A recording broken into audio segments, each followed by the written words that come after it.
Hey, Kevin Johnson here with No Treble, and I'm so pleased to speak with bass legend Tony Levin, joining us from California. Is that right? I'm not from California, but I'm here now rehearsing with the Beat Tour that starts soon, and I'm a resident of LA until we hit the road. Yeah, that's right. Well, the first thing I really want to get to the Beat Tour because it's just been so exciting for a lot of people. But the first thing I want to talk about is your new album, which I was lucky enough to listen to already. It is so wonderful. It's such a huge soundscape. You've got so many different things going on. I know that you said you had to block off some time. You're so busy, but how long has this album kind of been in the works? Well, first of all, thanks for having me on, and thanks for listening to the album, an advance copy of it. I appreciate that.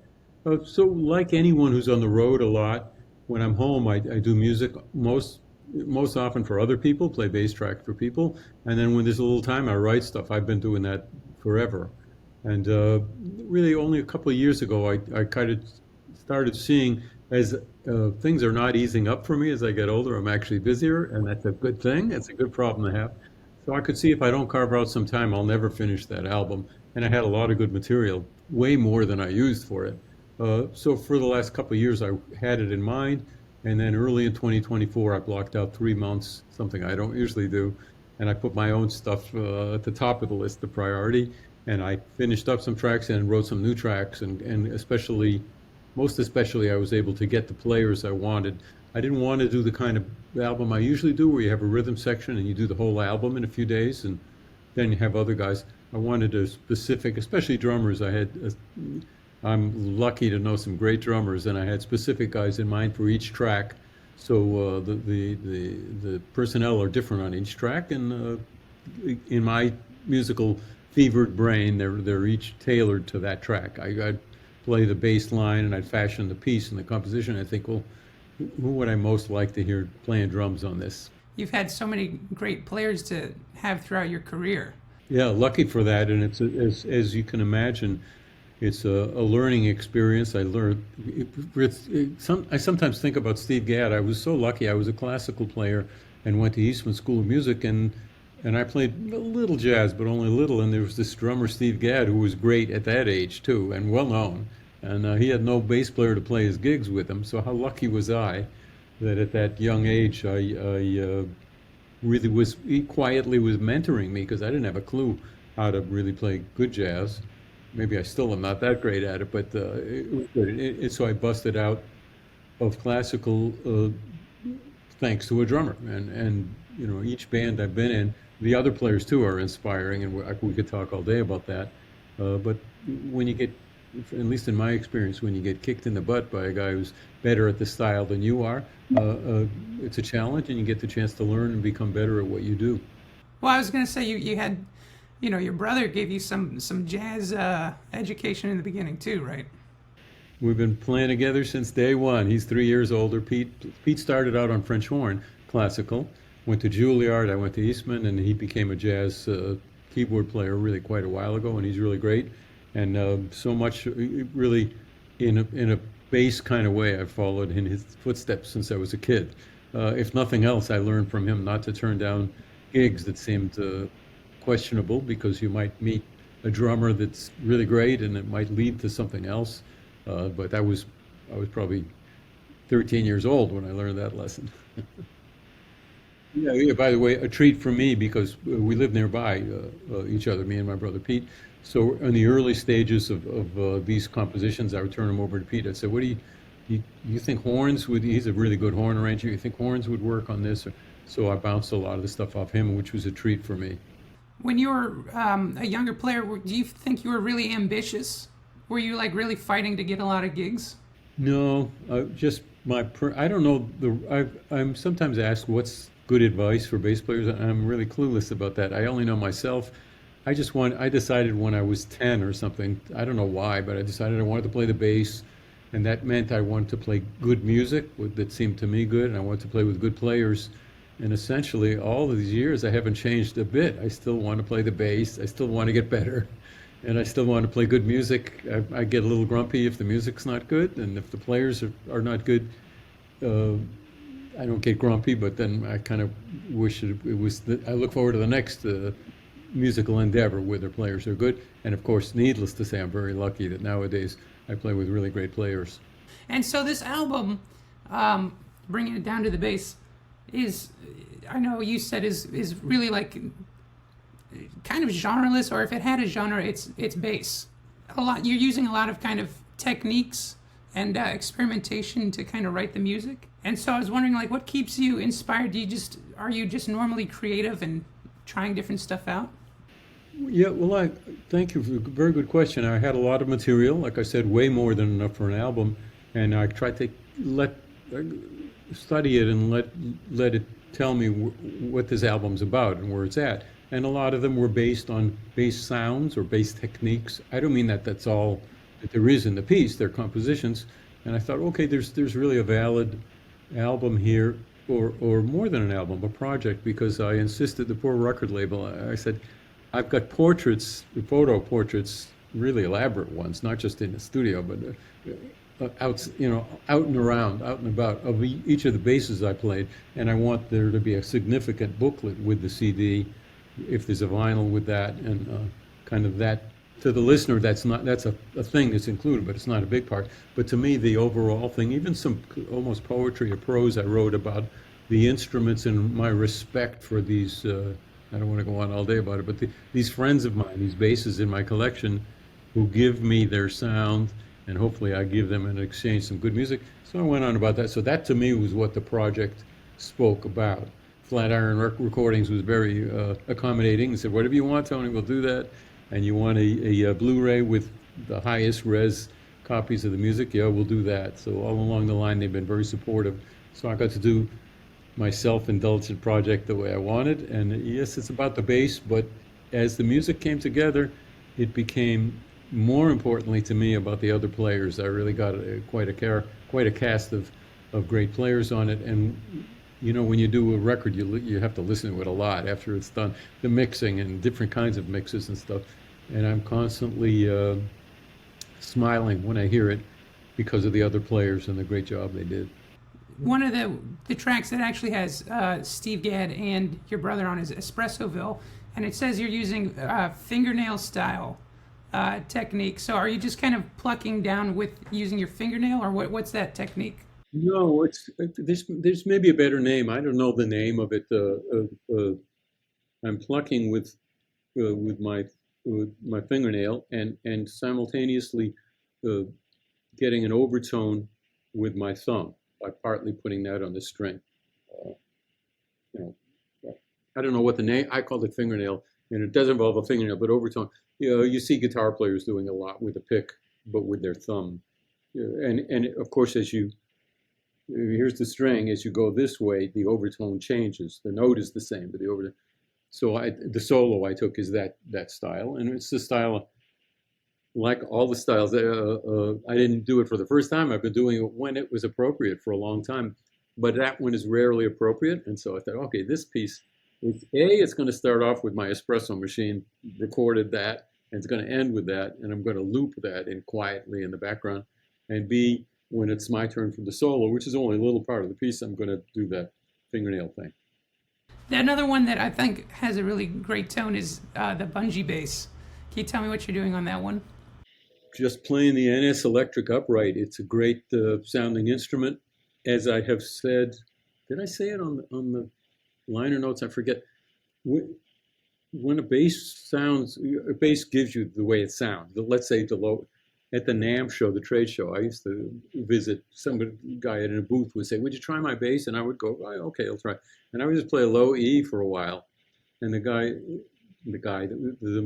manufacturer of the instrument would gradually get in a bad mood because he was hoping I would shred on it and do this thing and a crowd would gather to see. But what I do a lot is play the low E and just get a sense of how good is this? Is this a rock bass? Is this going to be useful to me?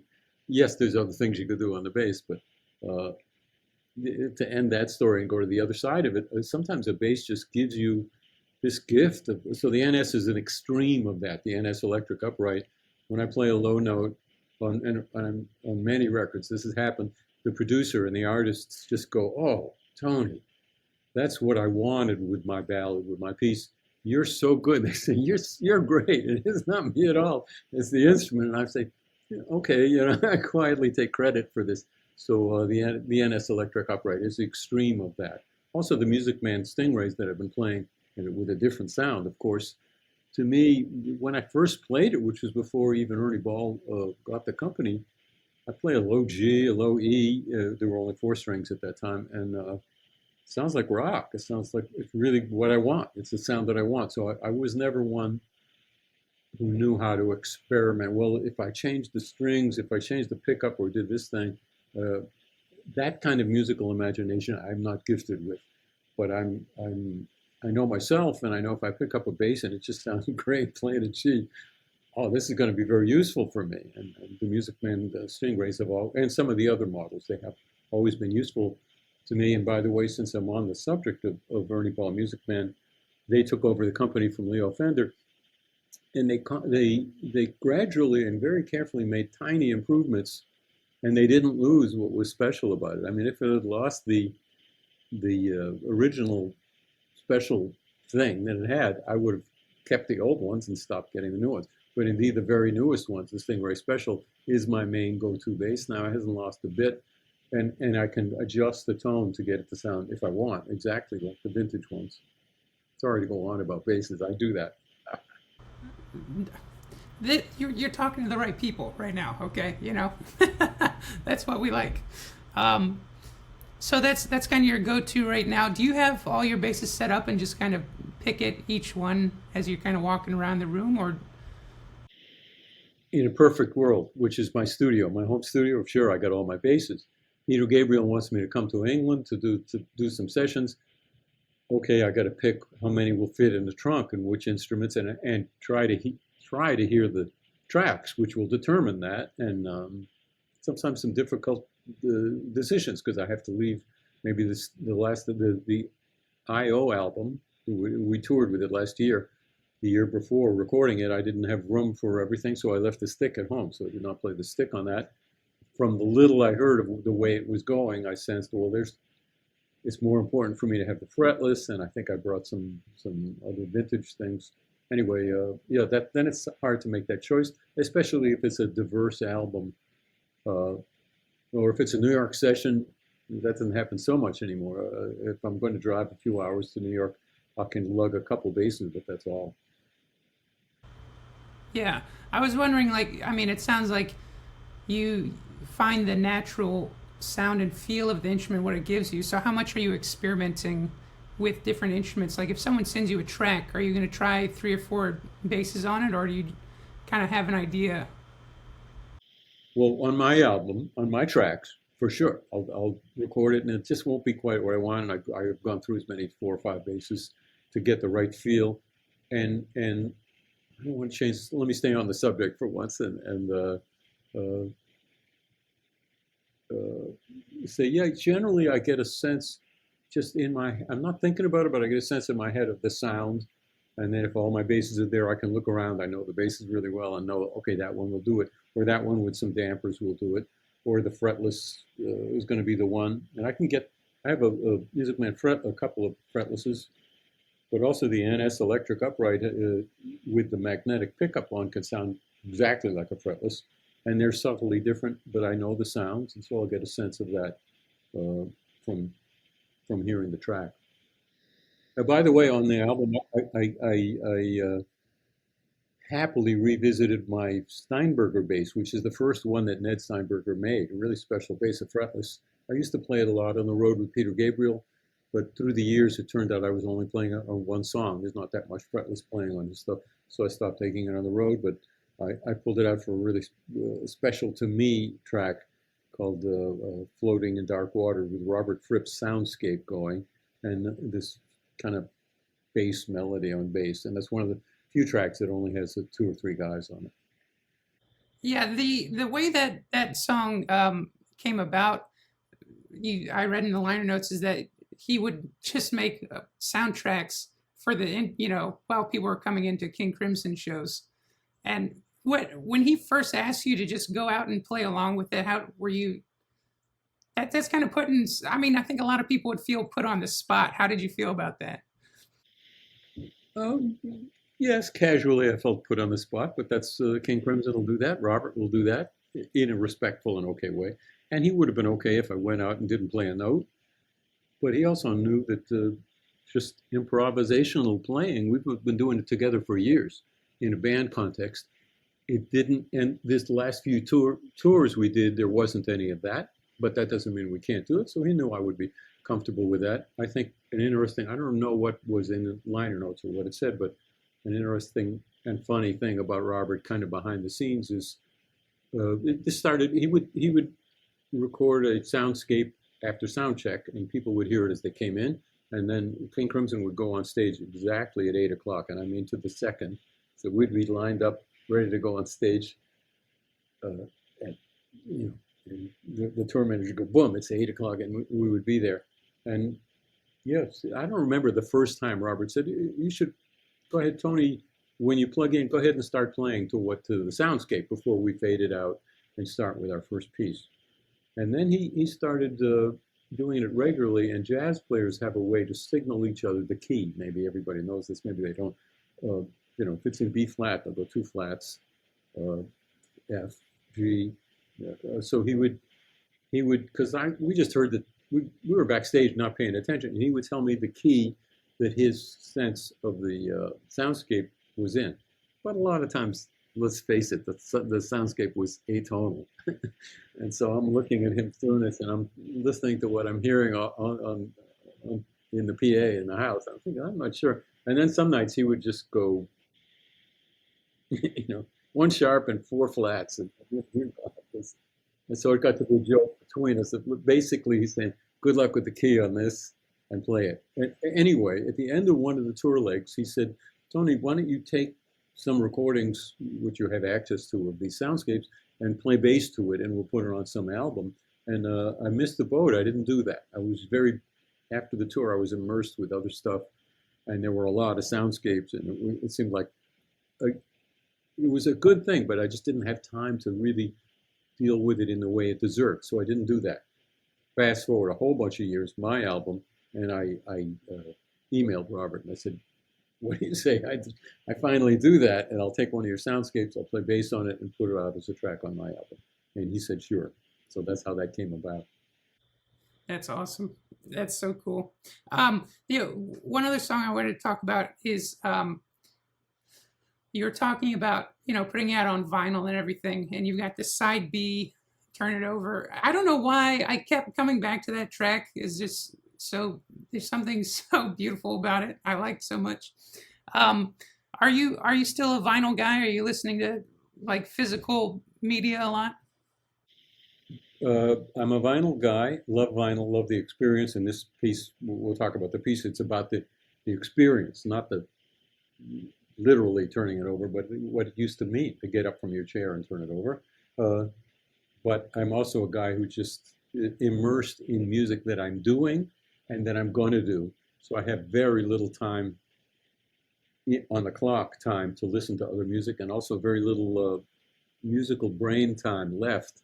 At the end of a day of trying to learn new stuff and trying to get my stuff and practicing, it doesn't relax me to go in and listen to some beautiful music on the record. But I do have records, and I love listening to them. Don't have enough time. That's my lifestyle. Maybe someday I'll retire. Probably not. I won't even say that. But it's there if I can grab the time, squeeze out the time to listen, and I really do enjoy that. And I finally have a nice vinyl setup. But I didn't, like a lot of musicians who make records that come out in vinyl, for many years I couldn't actually hear it. When I had to hear the test pressing, I had to go to a friend's house who had a record player. And again, it was a priority to me with this album to not only to have the vinyl release, but to have that wonderful big 12-inch booklet that can have your art, if you've got art, your indulgences in that beautiful size and that beautiful square format. So I feel really good about the booklet. Nobody's seen it yet. It doesn't exist. We don't really know when the vinyl will come out. Sometime later this year, but there'll be a special, what we call a special package with other stuff. Awesome. And that song itself is kind of a barbershop kind of thing. And that's something that's carried through like your whole musical life, right? You've really done your homework. Yeah. I always loved barbershop. Barbershop quartet is four voices, for those who don't know, with a very specific harmonic way to do it. The rules about it, and I like that. I had a group in high school, and then when I did Peter Gabriel's first record, I talked him into. I said, "Oh, this piece would be good with a barbershop quartet." I don't know if Peter knew what it was because he's from England and it's an American thing. And then we carried through and did that live on the first tour, first or second tour. We played a barbershop. We sang a barbershop quartet intro to a rock piece. I don't remember the piece. Anyway, yeah, I wrote my poem, my thoughts about the experience of turning the record over side B. Turn It Over Side B is the title of it.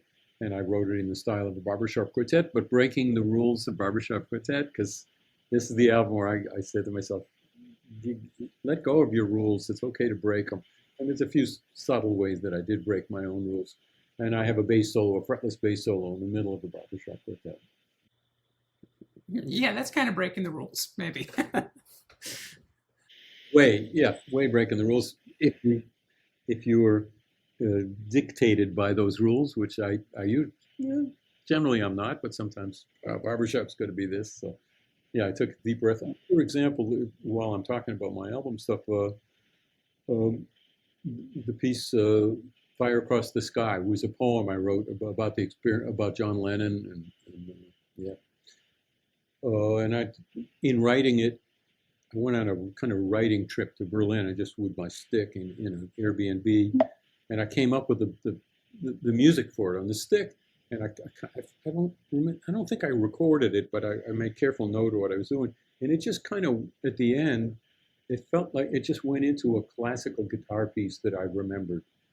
And in the back of my mind, I thought, okay, when I really do this, when I record it, I'll change that and I'll use some elements of it.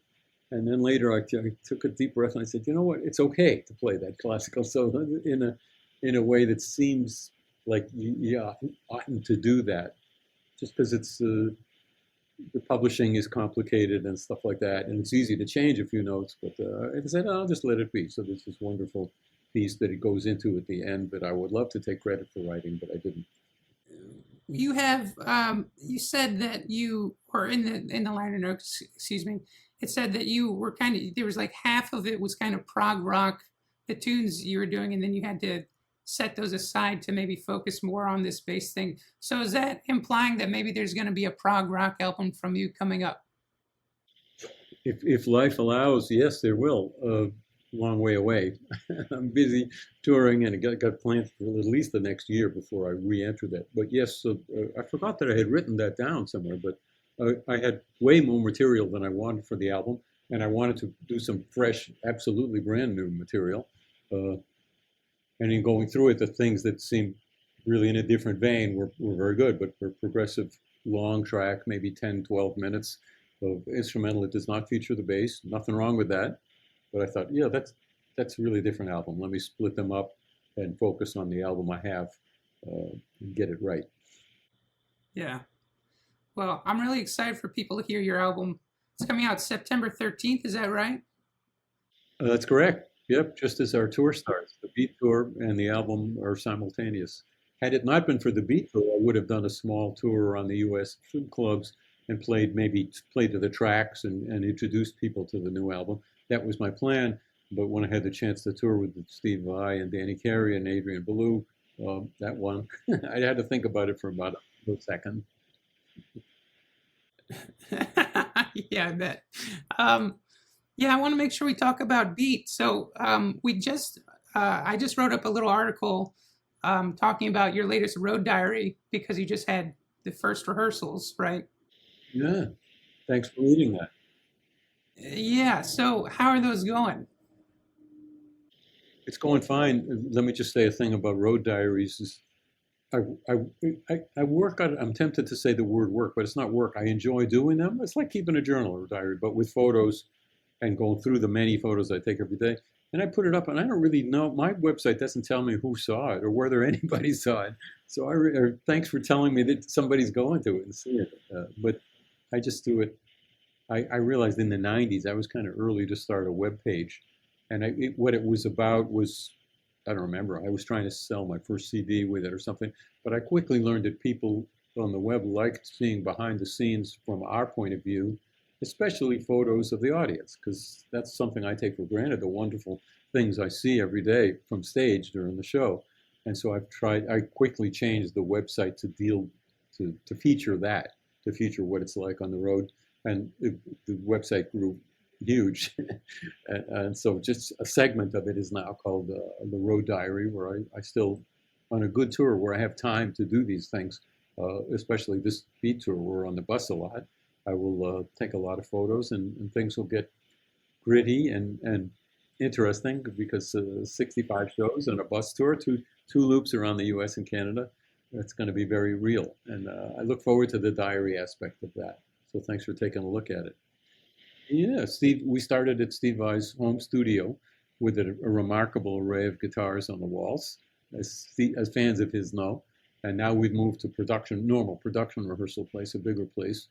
It's going very well. It's still early days as you and I are speaking, but the main thing is the players are great, and Steve and Danny really did their homework and learned this material. There's still a lot of adjustment and we'll see where it goes, and there's a lot to do. And we gave ourselves a considerable amount of rehearsal time. Good thing we did, but that's the conscientious thing to do, to spend the money, to spend the time, and really get it to be a real valid band and act before you start the first show. In the old days, we used to do a warm-up week or a bunch of warm-up shows, but nowadays people are going to hear about those shows and come to them. You want to be right. You don't want to be bouncing ideas off them that aren't valid. So it's going well. Myself, I found that I was surprised. I was a little bit late revisiting my parts from the 80s, and some of them are damn tricky. I forgot that. I really forgot. Many of them I've been playing ever since, and Elephant Talk, I don't have to practice that. That's fine. And I was thinking, oh yeah. I wasn't thinking it would be easy, but I forgot the number of pieces with counter rhythms on the top of the stick and on the bass side in different time signatures, and then sometimes singing harmony with Adrian at the same time in a third time signature or out of time. Technically to do that, you kind of got to just have it under your fingers so you don't pay attention to the 7 and 6 that you're saying. And so you can sing, concentrate on singing in tune is always the best idea. So I'm practicing that, and that's a good thing we have a lot of rehearsals, and I'll be fine. I got still weeks to go. And I'm in my hotel room as we speak, and I'll be bringing the stick back most nights and practicing that. It's good for me. Do you guys have a set list you're going to be doing, or are you going to be picking a little different songs each night from the 3 albums? All being determined. What we have now is a very long list of all of the potential songs. We will learn them all and have them at hand. And then the next thing we need to do is start fashioning set lists, tentative set lists. And you notice I'm not saying anything about the songs because that would ruin it for a lot of people. Tentative set lists, try them out, see if they work. And then the third thing is to time them and make sure that the whole show as a whole show works. And we don't know the timings because they won't be the same as they were. It's not like we're exactly copying the original. Well, and anyway, King Crimson Live was different than the original albums. And then the third or fourth thing, I forget where I was deciding how much do we vary at each night. I know we won't be doing exactly one. Peter Gabriel, once he finds the set list, nothing wrong with this. Once he finds it, that's the show every night. It's the same show. This will not be like that. There'll be some variations. Of course, we realize that many people are coming to more than one show, and that matters to us. From what I understand, you're not really a guy to go back and listen to all your old catalog a whole lot. Is that right? Yeah. And the only time I think about my past is when I'm doing an interview. Like everybody, I live in what I'm doing today, and oh my gosh, in 2 weeks I'm on tour. I don't really think, what was I doing in 1983? I was just wondering what kind of perspective you have looking back on this music 40 years later. Adrian and I have discussed that we're eating breakfast and dinner together every day in addition to rehearsing all day, and we've agreed with that as we remember the experience of the 80s with King Crimson, we didn't realize the impact it would have players. Since then we've met some players, as Adrian pointed out to me, who said they were inspired maybe to pick up the stick after that, or just they changed their thinking about the band music they were playing with their band. So that's really special. For me, that only came a long time later. I didn't care about that or think about that at the time. And even the few years after that, I got, as you can tell, having talked to me for a few minutes, I was then immersed in the next music I was doing, in the Peter Gabriel tour, and doing music of my own or something like that. So I didn't really hearken back to that. But as we talk about it and relive some of our favorite stories of what went on rehearsing in Dorset for months and writing this material, we had no idea of the impact it would have. And it's a nice feeling that you've influenced some players and that they learned something from hearing your music. It's a compliment.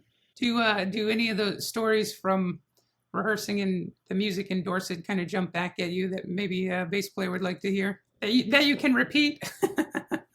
Yeah, no, they're not that way. It's really boring. It was, and when we've shared these stories so many times between the two of us that we only need to name the story, the sitting in the restaurant and day after morning, nothing around in the middle, at the Horton Inn in the middle of nowhere, and Adrian reading the papers he did every morning. We're going to be there 2-3 hours again, months at a time, and me saying, "Yeah, I walked down the road today and walked into town, half an hour, and then we're sitting, and 20 minutes later I say, and I came back." So somehow that's the story. That's what I said. But it was 20 minutes between finishing that, and Adrian still reminds me of that. Remember when you told me about going into town? 20 minutes later, you said, and then I came back.